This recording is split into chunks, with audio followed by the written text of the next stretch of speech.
How will we power our future? Can we create a healthy and clean economy? Climate One at the Commonwealth Club is at the forefront of the global debate about energy, economy, and the environment. Bringing together the brightest and most provocative leaders of our time, Climate One is the place where big ideas get heard. With thoughtful and insightful discussions on policy, business, science, and culture, Climate One founder Greg Dalton gets to the heart of the matter. It's our future. It's time to come together.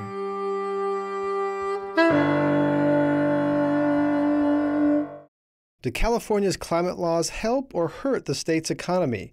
Climate One sits down with Governor Arnold Schwarzenegger and 2 other lawmakers. We ask them if limits on fossil fuels spur green technology and jobs. Can California keep up with China in the race to a cleaner future? I'm Greg Dalton, and this is Climate One.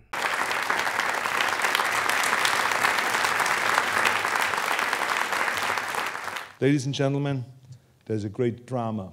There's a great struggle playing out here in California right now that the rest of the world doesn't pay much attention to and knows very little about. And that's why I'm here today to put the spotlight on this very important issue. And let me just say that the entire oil industry is not involved in this deception that I will explain here today. No, there are some oil companies that are trying to do the right thing, but others are not. Oil companies like Valero and Tesoro and Frontier and Koch Industries are blatantly trying to manipulate the will of the people and the public good. And there is a historical precedent for such manipulation.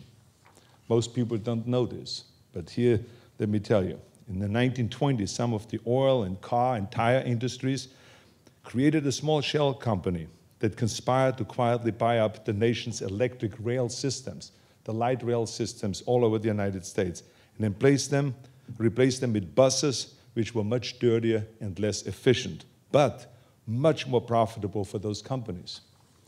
And they succeeded. By the 1960s, they bought and destroyed electric rail systems in 45 US cities, from Philadelphia to New York to Los Angeles.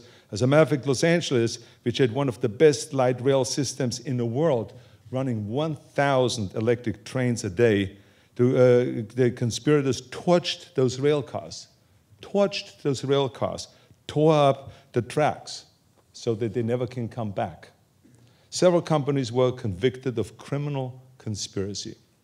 The day Valero and Tesoro and others are also involved in the conspiracy, but not in a criminal conspiracy, but clearly in a cynical one.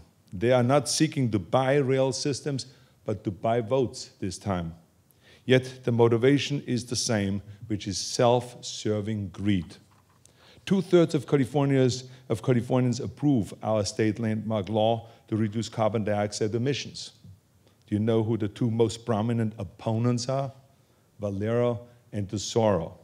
Also 2 of the state's top polluters. They are behind an initiative on a November ballot called Proposition 23, which would suspend our law to reduce greenhouse gas emissions.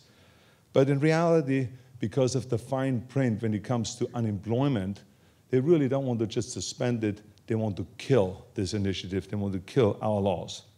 And while they're not creating a shell company, they are creating a shell argument that this is about saving jobs. Does anyone really believe that these companies, out of the goodness of their black oil hearts, are spending millions and millions of dollars to protect jobs?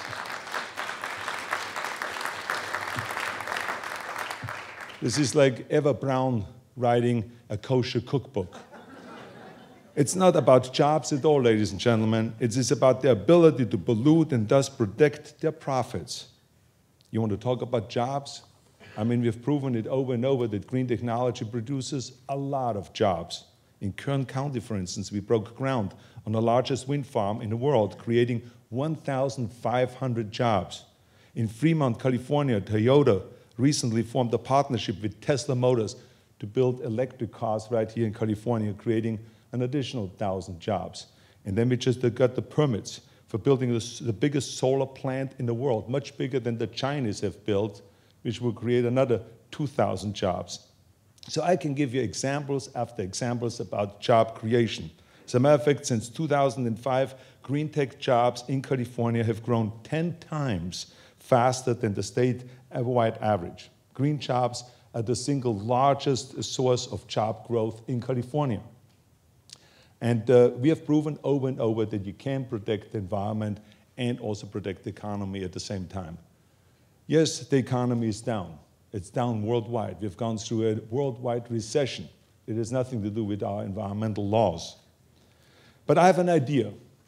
If these oil companies are so concerned about our jobs, how about using those millions and millions of dollars that they're spending on those ads to use them for job training for California's emerging green economy? Wouldn't that be a great idea? Think about that.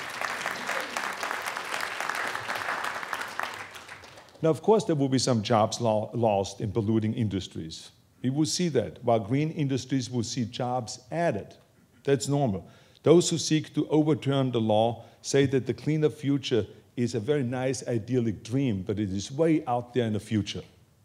I have news for them. This future is becoming more and more reality. This dream is becoming more reality. The United States Navy has set the goal, for instance, for running half of its fleet.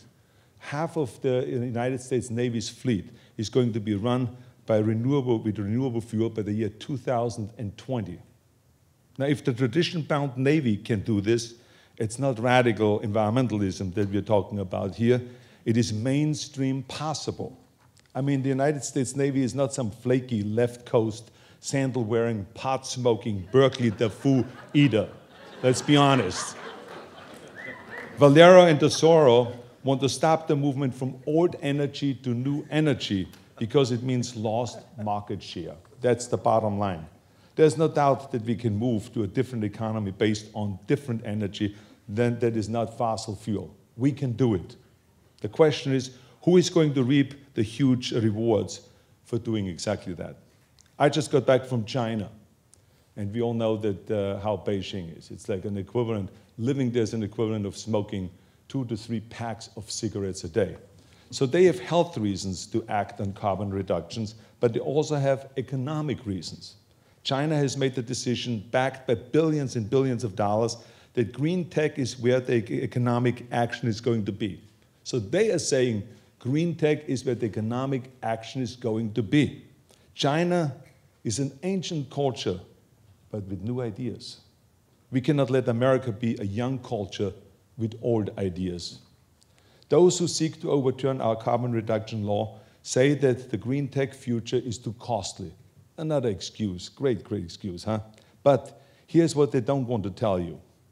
Their cost calculations doesn't include the increased cost of doing business their way, the old way. They don't include the costs, for instance, of rising oil prices as the developing world demands more and more oil. They don't include the costs of job losses that these rising oil prices will force. They don't include the costs of hundreds of billions of dollars in tax breaks that they've gotten and continue to get. They don't include the costs of pollution that they're already causing. The cost of, for instance, the 100,000 Americans who die every year from smog-related diseases. They don't include also the costs of 6.5 million hospital visits a year for smog-related illnesses. They don't include the cost of the next war over oil.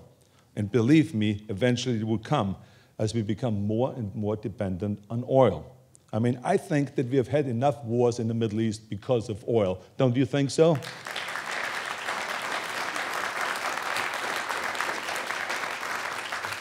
And that is why George Shultz, Ronald Reagan's Secretary of State, is firmly against Proposition 23 and is firmly against what Valero and Tesoro are doing. He believes that energy independence is directly related to our national security. Only a few years ago, energy independence was becoming a priority in this country after wars in Kuwait and Iraq, and especially after seeing the gasoline prices going up to $5 a gallon. Then the economy fell apart. Then global action on environment fell apart. And then definitely action in Washington fell apart. And now, the last place in the country that major environmental change is still alive is right here in California. Only California has the power now to push this change. So the forces of the past have come to do battle in a state. that is known for being America's environmental leader. America may not know what direction it's going. Washington may not know in what direction they may go when it comes to energy or when it comes to the environment. But we here in California do know which direction we want to go. So for decades, Washington has had a void there and has not shown leadership. And that's why California has moved ahead. California uses 40% less energy per capita than the average American. California leads the nation in a number of clean energy companies with more than 12,000. California companies hold 40% of the nation's new patents in solar and in wind technology. California is the first state that has set the goal of having 33% of renewables by the year 2020. We were the first state to have a 1 million solar roof program, and we were the first state to start building a hydrogen highway so that the car manufacturers cannot say, we don't want to produce hydrogen-fueled cars because there are no fueling stations. So we started building the fueling stations, no more excuses there. And now we see more and more hydrogen-fueled cars. Since our green gas standards were passed, billions of dollars in green venture capital has come to our state. The bottom line is we are creating action here in this state. Our investors say that this money represents the seed capital for the world's energy revolution. Last year, I took the French foreign trade minister to a business in San Francisco called SolarCyme, which is a company that takes algae and produces biofuel, which is 90% cleaner than oil. The Navy has already taken delivery of its first shipment of algae-based jet fuel. In the last year, entrepreneurs pumped billions and billions of dollars of green tech venture capital into our state. Our requirements to reduce carbon levels has created a market for new energy alternatives.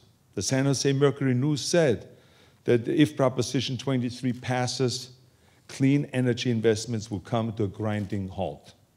The venture capitalist Vinod Khosla said that Proposition 23 will kill these new markets and thus the largest source of job growth in California.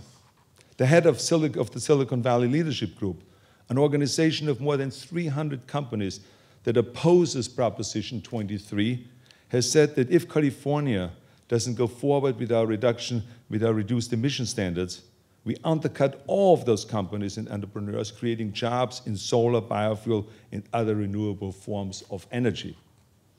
Old energy like Valero and Tesoro are all out for Proposition 23. And Silicon Valley is overwhelmingly against Proposition 23.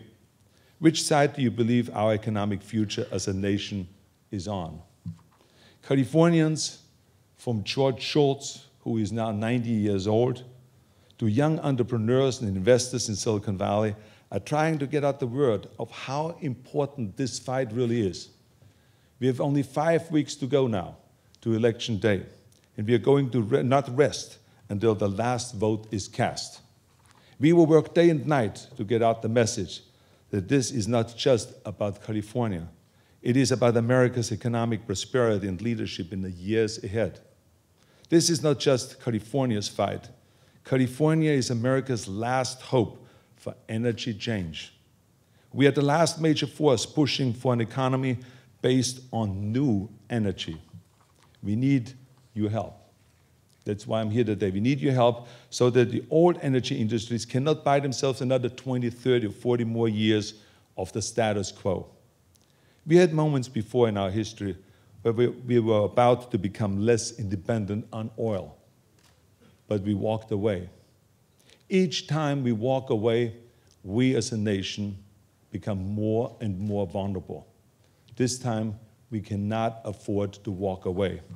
And that is what this battle in California is all about. And ladies and gentlemen, we intend to win this battle. Thank you very much. Thank you.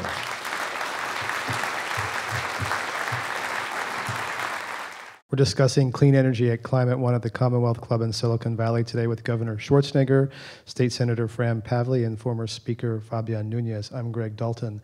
Governor, we sat here a year ago, and Meg Whitman had just announced her campaign for governor, and she came out opposing, saying she would suspend AB 32 on the first day. And you said that was campaign rhetoric. She still holds that position, but on Friday she came out against Proposition 23. What do you think of Meg Whitman's stand on Prop 23 and AB 32? Well, I've tried very hard not to get involved in the campaign. So I get asked all the time what I think what Meg Whitman said about this and what she said about that and what Jerry Brown said about this and about that. To me, right now, what is important is they are not going to be governor before November 2nd when the election is happening. So I think right now we should just keep the eye on the ball. Let's focus on this issue, not about what they said or what they didn't say. So let's just focus on it.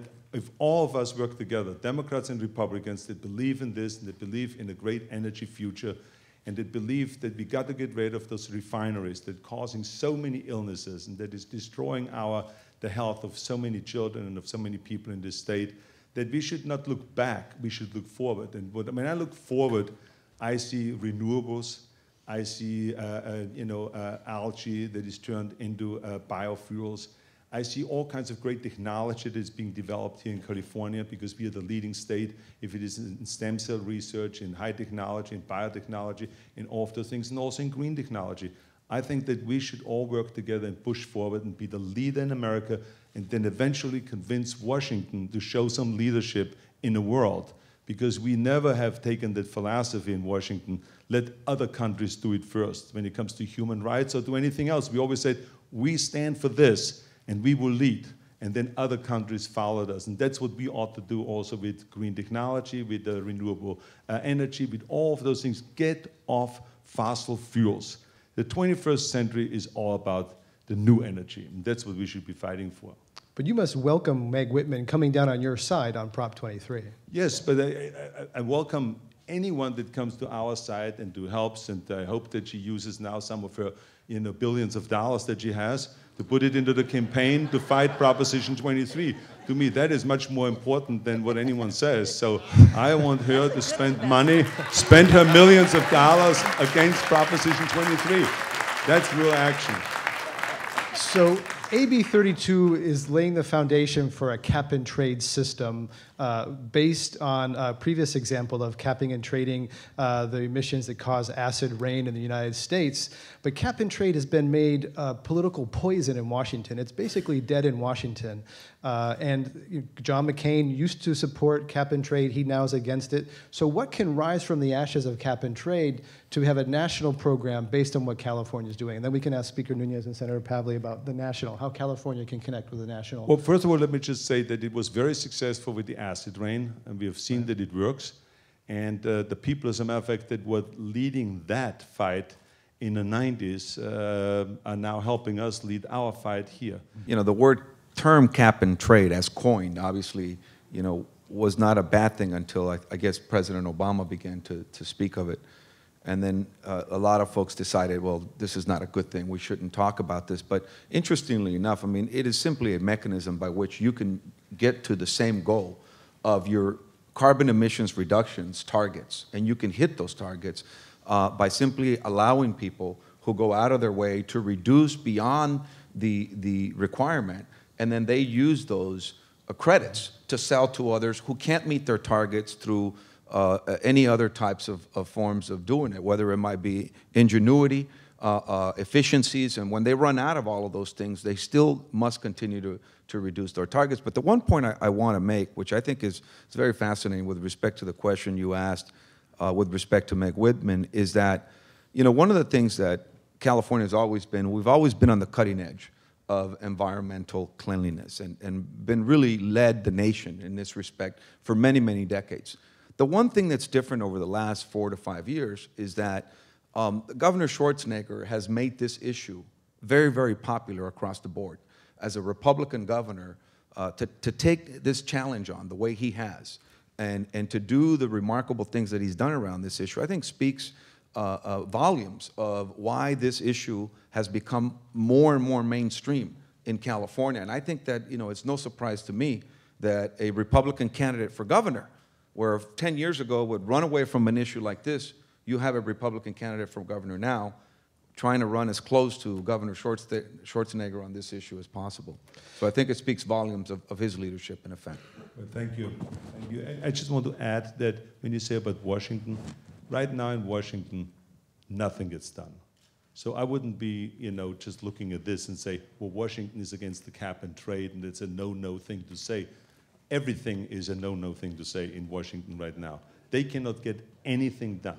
It makes no difference if it is environmental issues, if it is energy issues, if it is immigration issues, and the list goes on and on. They just can't get anything done. It's a very divisive, they say, it's when you look back in history, it's the most divisive Congress that we have ever had. And so this is just shows it, but that doesn't mean that we should give up. It doesn't mean that we should not continue fighting. California is the leader. Washington has copied us in so many things, and I think in the end you will see that Washington is also going to copy our environmental laws, our renewable portfolio, our standards that we have set. All of those things Washington eventually is going to copy. Ed Markey was recently, the co-author of Waxman-Markey bill, was at Climate One recently. He said, the arc of history is long, quoting Martin Luther King, but eventually it bends towards justice. He basically said, eventually they will pass cap and trade, though perhaps not soon. There's a current story in the National Journal that looks at the 21 Republicans that have a good chance of winning a Senate seat. And it says that 19 of the 21 candidates for U.S. Senator in the Republican Party either believe global warming science is inconclusive or wrong. So as partisan as it might be in Washington right now, the prospects for a national action on this could perhaps be even dimmer in the future. So how far can California go on its own if Washington doesn't move? How far can California, and we have this Western Climate Initiative with other states and Canadian provinces, how far can California push? Well, since we never really waited for Washington, like I said in my speech, we always went out on our own. And then we formed partnerships because we couldn't rely on Washington. So we formed partnerships with Western states, with Northeastern states, with Southern states, with Mexican states, with the Canadian provinces, including with China. As a matter of fact, China is waiting now with us to get our act together to do cap and trade with us. European countries have formed partnerships with us because of that. So we are really marching forward. Nothing can stop us. But of course, as I said, the challenge always is that there are companies like Valero and Tesoro and so on that want to take us out. And so we will have to continue fighting to keep those laws in place. And this is what this next 5 weeks is all about. So California is going to march forward. I think that the whole world knows that we are the leaders when it comes to fighting global warming, for working on renewables and having great standards. I mean, it's really remarkable if you think about 33% of renewables we're going to have by the year 2020, and that doesn't even include hydro. If you include hydro, we are talking about 45% of renewables. I mean, it's remarkable for a state like California. That shows extraordinary leadership, so we just have to go and fight for those things. And that's because of an executive order that you signed. Some people think that it would be more teeth if there was an actual bill, and a bill died in the assembly, which your chief of staff called Frankenstein. I think that Senator Popley can tell you that it's never over until it's over. So that you're absolutely correct, and this is why we are working right now, since the budget will be probably voted on within the next week or so we can then have a special session, so we can fine-tune of what they try to work on and then go and pass it also. So I think we can get the votes to get this passed, so it's never over. Senator, if you want to maybe address this just briefly. Well, maybe not on the renewables, but directly on point on this discussion on waiting for the federal government. You know, we had the same opposition in the passage of the Clean Car Law that you helped defend through your years in office. And that's a standard to reduce tailpipe emissions from automobiles. That's about 30% of all the reductions envisioned in AB 32, the broad-based approach on how we get targeted reduction in greenhouse gas emissions. Everyone said, not just one state, wait for the federal government, right? You can't make a difference on global warming. So we went out and developed partnerships, just as you talked about with AB 32. 14 other states said, we'll stand up to the federal government, we'll join California. Well, we were getting to the tipping point where that was almost 50% of the automobiles sold. The Bush administration, you went back, I joined you, we asked for approval of the waiver from the Environmental Protection Agency, and you remember Stephen Johnson said, no way, no how. Didn't get that approval. Obama, in his first week in office, ordered the EPA to relook at that. The waiver was approved, and now California's Clean Car Standards, which is very instrumental and important to AB 32, is now the national policy. And countries like Canada have also announced that they have joined our efforts. And so California can make a difference, and I think other states are poised to move ahead and not wait for a federal policy. And if I heard correctly, it sounds like the governor's going to call a special session of the legislature to push for a renewable electricity standard. Do you think the votes are there? Do you think it will get passed? Senator Pavley. I think we have to look how it's framed, and perhaps not everyone gets something that they need out of this, and maybe a more broader approach to it, like we let people implement AB 32 or 1493. I think let's get it done. I remember when the speaker came to me and he says, look, this AB 32 will be really a great coup if we can get this done. Let's find a way, let's sit down and find a way so that you're happy with it, that the environmentalists are happy with it, all the stakeholders are happy with it, the Democrats are happy with it, everyone is happy with it. And we found after months and months of negotiating, because everyone had the will, we sat down, we found a way, we found that sweet spot. And so I'm absolutely convinced that we can also find that sweet spot with our 33% of renewables. There's a way to do that, and I feel there's great will there with Senator Steinberg and Speaker Perez and with others in there, so I'm sure that we can work on that. But I would like to just ask the speaker quickly a question, if you don't mind. I know you're the interviewer. But Taking my job here, Governor. But we are on the inside now. And so we are going to do everything on the inside to defend, Proposition, AB 32 and to fight against Proposition 23. What do you think that people can do on the outside in order to really be successful, and that we kind of push back really hard and make California victorious in this battle? Well, I think that, first of all, people need to realize what you said in your speech, which is, the fact that we are so far ahead of the rest of the country with respect to our commitment to the environment, and in particular, the CO2 emissions reductions law that is an historic law that we passed in this state, that people realize that we will not have a strong economy in California if we don't take the lead on this issue. And so as people are concerned these days about unemployment, the values of their homes, they're concerned about the fact that it's very difficult to get a job, that this issue speaks directly to that. It's not simply an environmental issue. It's not just the altruistic thing to do.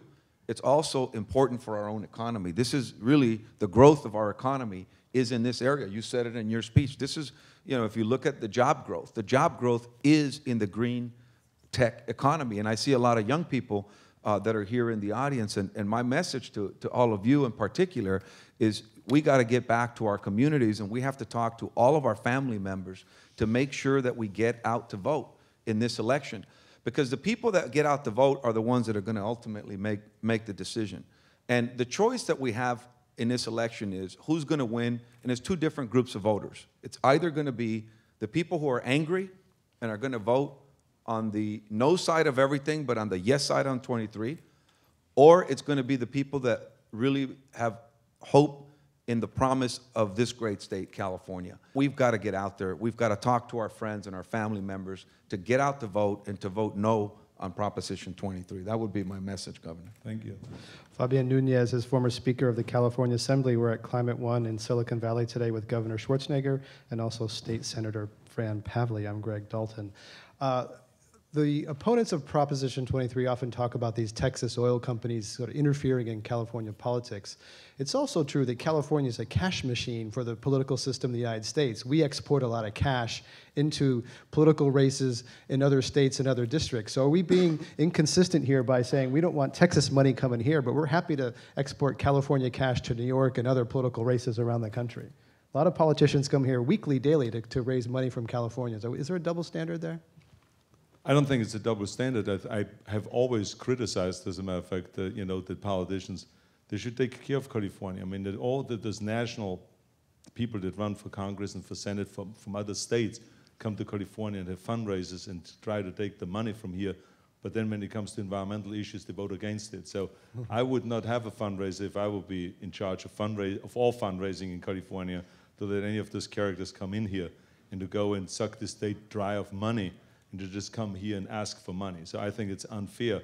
But it's irrelevant. We still have to fight against Proposition 23, and I think we still have to make people aware of that, as the speaker said, that this is the right way to go because it is our future. And you have not even addressed yet really the health concerns that we have because of those refineries.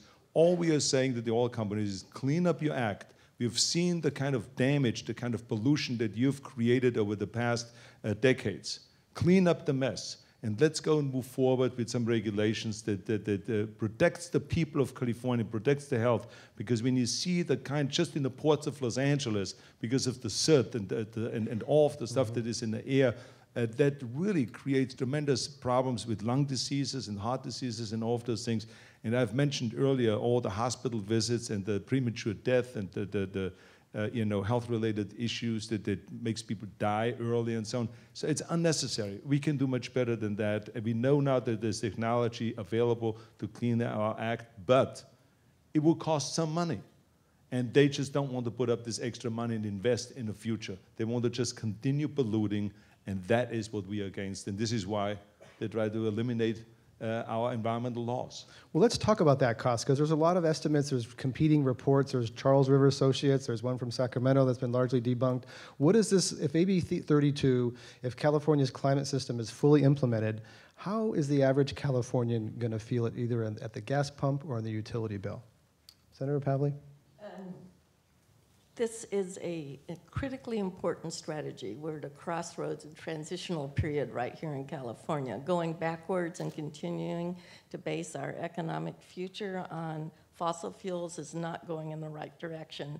I was on a panel with T. Boone Pickens a few weeks ago, and he said, you have to love him, he said, they just question the stupidity of California and the United States for continuous reliance on foreign oil and other energy sources, that economically it's not in our best interest. The military agrees it's not in our best security. Our nation's security is at stake. And so developing a clean, reliable energy source right here in California, absolutely critical for the future, and at the same time you can create those jobs right here, whether it's wind or solar or alternative fuels. Otherwise, we're going to be in a horrible state. Once the economy gets better and the demand for oil increases, and rumors are that China has bought 20 years worth of oil supply, across the world, people are going to question, why didn't someone do something? Why didn't we diversify our energy supply and make it right here where we can control it? So there is a lot at stake, not just the environment, but the longer that I've been involved in this, and that's what hooked me into this discussion to begin with, I realize it's about our economic future. What about the cost, though? I mean, I understand all of that, but people often vote their pocketbook. Speaker Nunez, what is the cost to the average Californian if this is fully implemented? This is the fact of the matter is that there is no cost. This is about our economic vitality. The cost of not doing it is huge.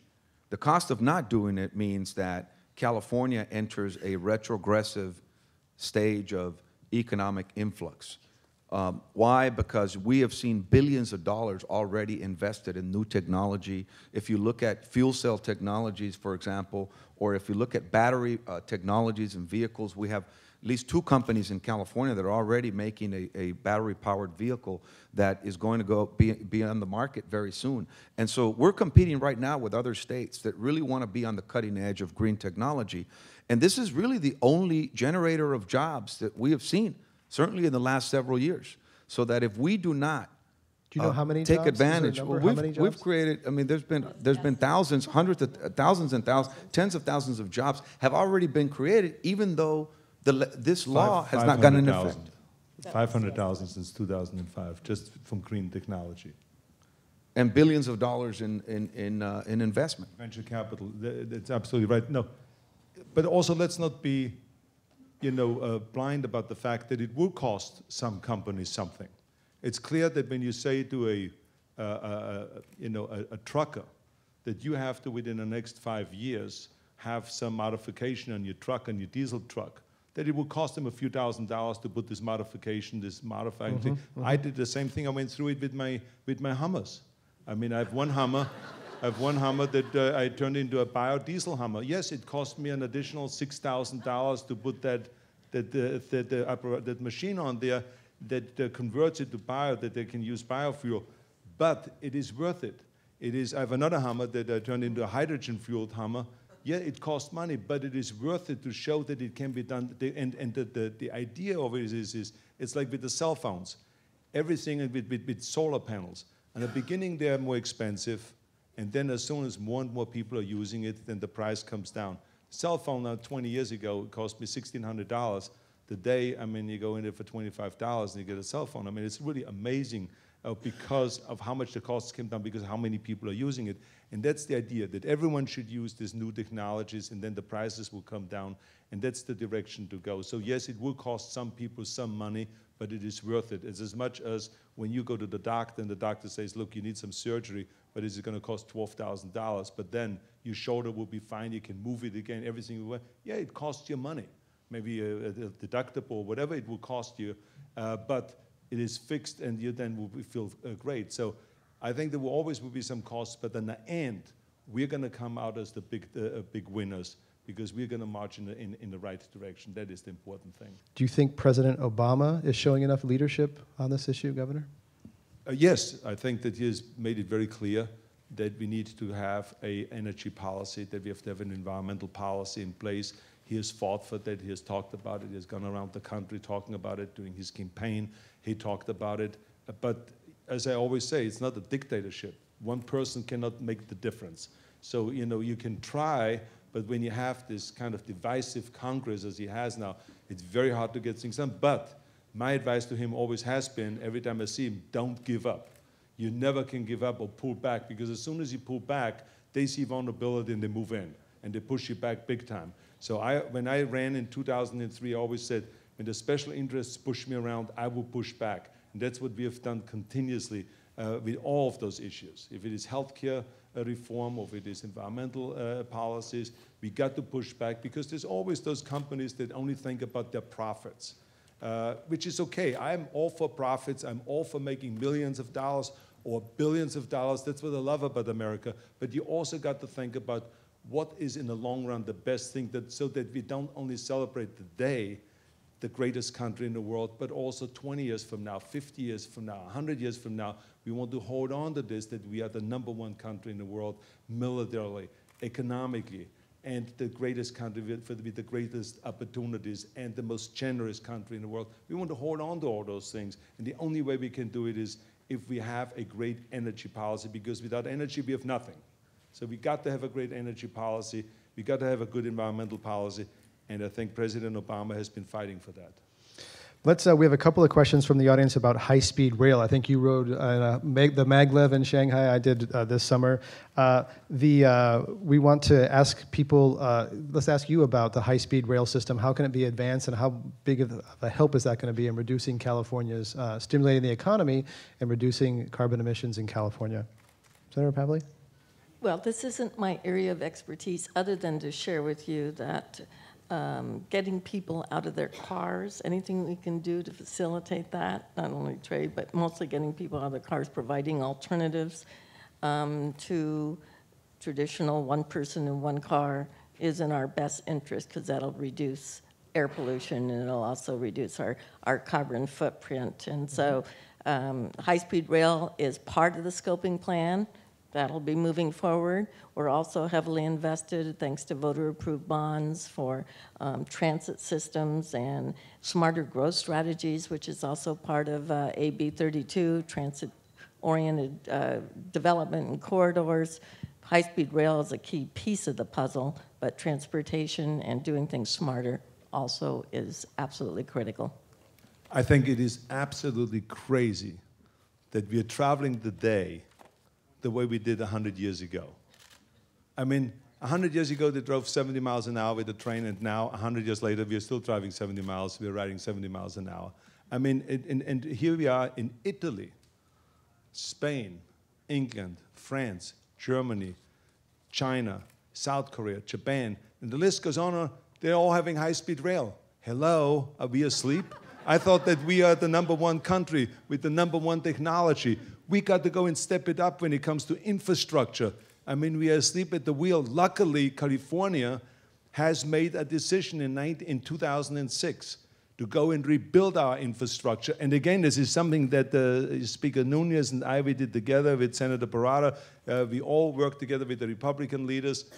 And we really, had out there initiatives and about that was for $42 billion in infrastructure to rebuild our roads and to build our, rail and the schools, affordable housing and our levees and all of the things that are so important. And then the people have committed for a $10 billion infrastructure bonds for building the high-speed rail.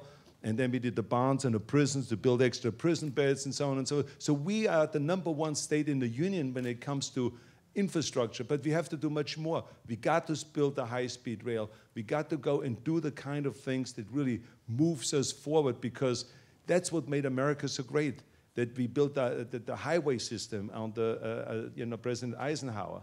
And President Roosevelt built all these unbelievable bridges, and there was the huge battle about the Bay Bridge and about the Golden Gate Bridge and all this, but they built it. Look at the stuff that is now there. This extraordinary stuff, because they had the guts to build those things.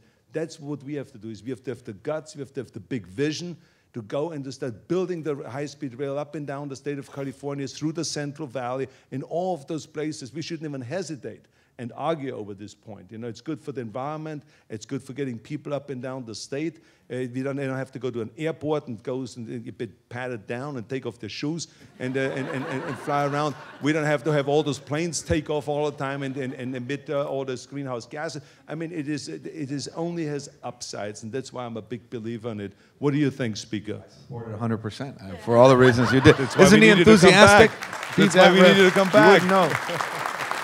You wouldn't. Does anyone say this governor is tired? But you wouldn't know. He said earlier he's got 4 months left in office, and he's going to work to the very last day on the things that he cares about. No, I think that what you said is totally on message and on target. There's no question that high-speed rail is fundamental to California's growth, and not just for purposes of reducing greenhouse gas emissions, but it'll improve the economies in those areas where there's stops. And that's why I think that in some instances the environmental community has to understand that we all have to work together to make this happen. And I think that we can get there with high-speed rail. I just hope that it happens sometime in the next decade. The supervisors here who was on the board of the California High-Speed Rail Commission. We have a couple of questions here about timing. You mentioned, Governor, the largest solar plant here in California. Those things take decades to plan and build. There's a lot of red tape. We have some questions here from the audience about how these things can be facilitated, how the environmental regulations can be minimized so they can support more investment in clean technology and make them less complex and less restrictive for business. Well, I would like my friends also to jump in on this, because we maybe have a different opinion about this. I mean, I don't know, because I'm just saying that because it drives me absolutely insane, because we have environmental laws in place that get abused all the time, and we have CEQA that was created under Ronald Reagan that gets abused all the time, and it takes us so long to, as you just said, to build a solar plant, to get the permits, or to get the permits for a power line for green energy to come on a grid, or to build our water infrastructure, and all of those things. It takes too long, and it's because people use certain laws, environmental laws, to sue, when you try to build a high-speed rail, or when you're trying to build a solar plant, or when you try to build a power line or something like that. And it's not the using of the law, it's the abusing of the law that drives me nuts. And I've tried to work with the legislature on that to kind of cut short the permitting process so we don't sit there for 10 years. If you try to go and if you have an airport and you see that there's more demand and you need to build an extra runway, it would take you at least 10 years to go and start building this runway. And that's stupid. It's a simple stupid. We don't need that. I think after 2 years of studying, we can figure out what is the environmental impact and move forward and build that runway. And this is why countries like South Korea and Japan and China and Brazil and places like that are shooting right past us when it comes to building those things. So, but we have formed a great partnership with the locals, for instance, the Mojave Desert, and with the federal government and with state officials. I put a point person in charge of that. To go and fight those battles. We have been, pretty successful in the last year to get a lot of the permits for big solar plants.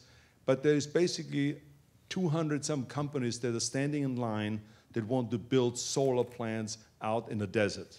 So we are talking about if they all will get permits right now, we would have 60,000 megawatts of energy that is renewable. 60,000, and we are using right now, the day it's hot out, we maybe use 40,000 megawatts, just so you know how much megawatts this is. 60,000 megawatts we could get if we get the permits, but that is what is so difficult to get, is the permits. So, they come up with things, there's a squirrel in the desert. They say, where's the squirrel? They say, well, there might be a squirrel. And I say, wait a minute, how can we go and do environmental stuff on a squirrel? Just recently, we almost didn't get the permits for a power line, the Hatchapi power line, that we have all those windmills there, and we don't have enough power lines to get this power to the grid. So I said, we need the power line. They said, why? I don't know if we can give you the permits. And I said, why not? They said, because the condor, there is some sign that the condor is maybe moving from the beach areas east. I said, what do you mean there's some sign? Has there ever been a condor that flew into a windmill? No. We have seen no condor close to a windmill. But then why are you not giving the permits? You can't go by, there could be. Or there could be a squirrel, or there could be a condor, or there could be some, yeah, there could be the end of the world. I mean, what are we talking about here? I mean, should we just stop everything because there could be something? So there's also this environmental craziness going on. So I'm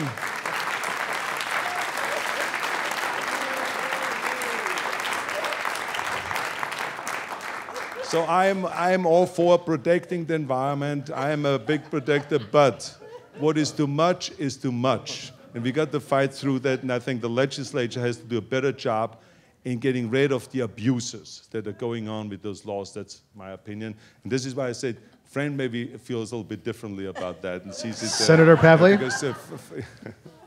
Well, do environmentalists need to give a little bit? As chair of the Natural Resources Committee and Water Committee. Yeah. Oh. She chairs the Natural Resources Committee. Committee. And I'm always saying wonderful things about your environmental record, Governor. So, we can be smarter, and we need to expedite CEQA review for renewable energy, and I've been a strong supporter of that, not by gutting environmental protection, but I think there's ways to expedite it. Anything we can do to site renewables close to existing transmission lines makes it easier, obviously. I have a minor bill on your desk at the moment that could, no, it's a step in the right direction, and that's facilitating under the subdivision map out consolidation of parcels close to cities with the consent, obviously, of the private owners. That would be closer to the jobs, closer to transmission. We need to do that, but we also need to ramp up, at the same time, investment in energy efficiency in small homes, in homes and small businesses and weatherization. I know you're working very much on that. We can get a lot of reduction as well. So we've got a lot of things going on, but I'm a huge supporter of getting up to your 33% standards. Is it possible, I'm just thinking out of the box, to look at a master EIR for certain parts of the state at once with some kind of review without going project by project? I mean, on development issues, you can do that. On a city level, I don't know. So this afternoon we make the deal, okay? So don't worry about it. Always scares me. So, the key thing here is but we can do both. You can do both. For the students, the key thing is you just heard the senator was lobbying the governor to sign her bill.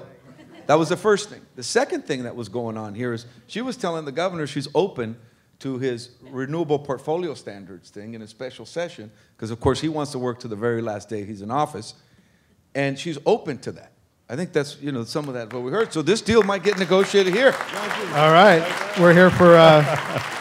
But by the way, I do want to say for the record, I wouldn't be a good Democrat if I didn't push back a little bit on the governor on what he said about the environmental laws. I think that there are some instances where we take these laws a bit too dramatic, and we're very, very serious about implementing. A lot of these environmental laws are very, very important laws that California really has led the rest of the country on. That is not to say, however, that sometimes they get in the way of doing the right things, and that, speeding up the process on environmental review, creating red teams to get things done sooner, all those things are very important as well. I think the governor does a good job of dramatizing his perspective, and we all love him for that. You see, this is what's going on. You maybe have listened to the speaker speak just now, but what he's really doing is he's wanted to put a little disclaimer on it so that his constituents, the environmentalists, say, yeah, Fabian, you did really well today.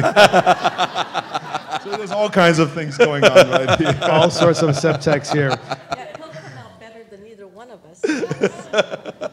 I love it. You're a really good interviewer. Thank you. You're getting all kinds of things out of us here. That's, well.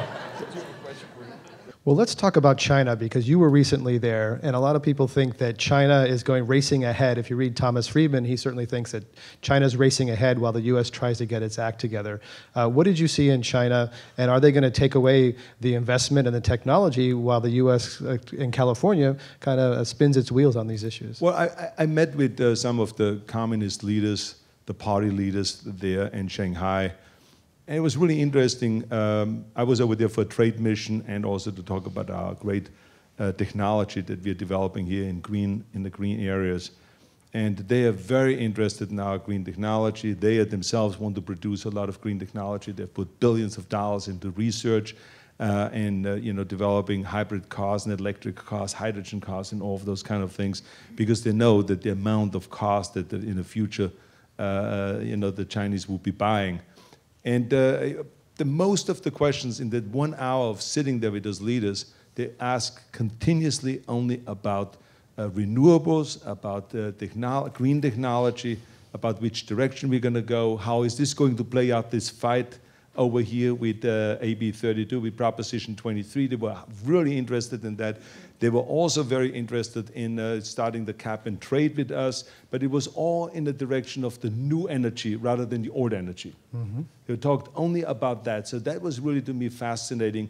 And I think we have seen now how competitive they are, of how many solar plants that they're building over there in China, and we now just gotten permits to build an even bigger solar plant that they have, which made me very happy. And I told that leader that we're going to outdo them, because we have had for years and years and years, for decades, the biggest solar plants in California. But then they outdid us and built a bigger one, and now we have just got the permits to build an even bigger one than theirs is. It drives them up. I bet they're working on a bigger one. As I told them, I said, this is a healthy competition. I am very happy that every time we build the biggest one, that you build a bigger one, because that is music to my ears. So they're going in a direction. All of their buses are now electric. I mean, they really make some radical moves over there, but they also know that they can't keep up with, they have a major problem because their energy need is so enormous, right, because their GDP increases by 9% a year, so they have to go and fire up new coal-fired power plants and all of this, but they're trying to reduce that pollution by creating more solar and doing as much work as possible. But the key thing is for Washington to show leadership, because when Washington shows leadership in this area, then the rest of the world is going to fall in line and is going to do the same thing. We got to show leadership, and this is, I think, and I can tell you that even though my office I'm going to be in office for another 4 months, but I can guarantee when I'm out of office, I will continue wage that fight. I will continue putting the spotlight on this very important issue and to go and push Washington to go in that direction and to come up really once and for all with an energy policy and with an environmental policy that really makes sense, so that companies from around the world can invest in America. Because the most important thing with, when it comes to renewables and when it comes to green technology and with all this is that you have to set certain regulations and have to have certain laws in place and create consistency, So we don't have what happened in the 70s when Jimmy Carter created this whole, tax deductions for solar and for wind and shale oil exploration and all of those things. And then the next administration came in and the oil price came down to $10 a barrel and they threw all of this out. There's no consistency in America. So in California we have consistency, and that's what we are fighting for, to hold on to our environmental laws so that we have the consistency. You got to show consistency. Then if America shows consistency with an energy policy like they do in Europe, where they have a 20-year plan, here's where we want to be in 20 years. We want to have 25% of renewables. We want to do X, Y, Z. That's when people start investing in America and in technology over here. So this is what we want to accomplish.